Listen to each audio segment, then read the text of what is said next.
สะอาดสะอาดผู้สะอาดสะอาดแม่นแต่นป่ะโอ้สะอาดสะอาดสะอาดแม่นแต่น ขณะนี้បើយើងនិយាយទៅវាអត់មានប្រើអីសោះអស់ បាទបាទបាទ តាមុនវគ្គ3 4សាមុនណាប្រើជីរ៉េផងប្រើជីបំពន់ធម្មជាតិផងអីផងនេះអត់សោះ อันนี้អត់សោះប៉ុន្តែគុណភាពមិនដែរ អញ្ចឹងបានសួរ បាទបើនេះឃើញដល់ល្អមែនតែខ្ញុំទៅមើលដល់ខាងក្នុងហ្នឹងបាទបាទ តើវាគណៈប៉ុណ្ណឹងយើងអាចរត់រួចជាមួយក្រុមហ៊ុនឡៃផ្សេងទៀតដែរមើលទៅ ស្អាតឃើញទឹកដៃមកធ្វើមកល្អប៉ុណ្នេះសំខាន់លើកមកខាងលើប៉ុណ្នេះបាទគឺស្អាតមកមែនតែបងប្អូនមកចាស់ហើយធ្វើបានមកប៉ុណ្នេះគឺស្ទូងអត់បាត់ជួអត់បាត់តណៅទេសុខភាពដើមដងគឺស្អាតល្អមកមែនតែ អានេះបើយើងនិយាយទៅការពីខ្ញុំសាបហ្នឹងវាមានតែថាអូម៉ាថាក្រុមហ៊ុនហ្នឹងដាក់មកត្រេ2ខាំ បាទបាទបាទ អញ្ចឹងខ្ញុំសាបម្ដង10ត្រេខ្ញុំដាក់2គីឡូ បាទបាទបាទ 2គីឡូហ្នឹងទោះបីយើងរុញម៉ាស៊ីនទៅដល់ហើយมันអស់នៅសល់តិចតួចមកក្តាប់ឬមកចាប់ខ្ញុំយកមកព្រាយលើនឹងទៅហើយ បាទបាទបាទ ត្រេណាស់ខ្វះខាតដោយឡែកមករយៈដំបូងដោយសារដីសឹកស្រែយើងនឹងវាបដោច្រើនវាចូលកាត់ បាទបាទបាទ កាត់នឹងខូចខ្លះអានេះឆោវាអាចបដោកាត់ខុស បាទបាទបាទហើយលោកពូមានចំណាប់អារម្មណ៍យ៉ាងណាដែរចំពោះការធ្វើស្រូវបដូរមកបែបស្ទូងនេះវិញ គិតថាបើចំណែកខ្លួនខ្ញុំផ្ទាល់និងក្រុមការងាររបស់ខ្ញុំនឹងគាត់ថាចូលចិត្ត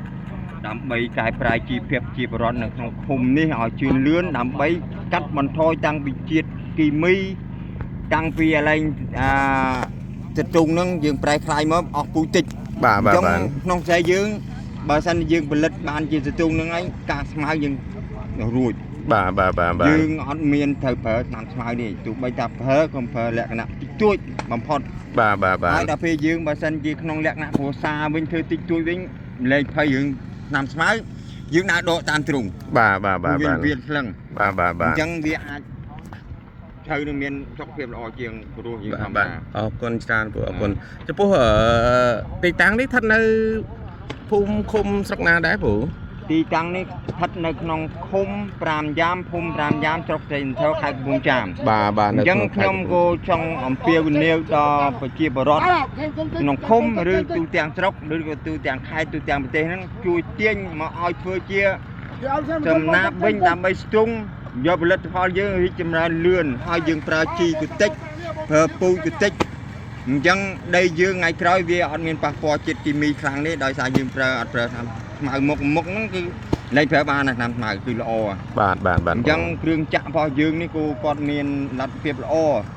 ហើយបើសិនជាបងប្អូនសប្បុរសជនណាចង់តាក់ទងគ្រឿងចាក់តាក់ទងក្រុមហ៊ុនគាត់នឹងមកមើលខុសត្រូវជូនអត់មានគិតតម្លៃសេវាអីទេដោយសារ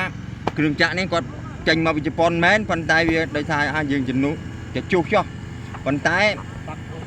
មានបញ្ហាយើងហៅមកបានទេដោយសារយើងឃើញថាតាក់ទងមួយគាត់វគ្គនេះគឺល្អប្រសើរណា បាទបាទអរគុណច្រើនអរគុណច្រើន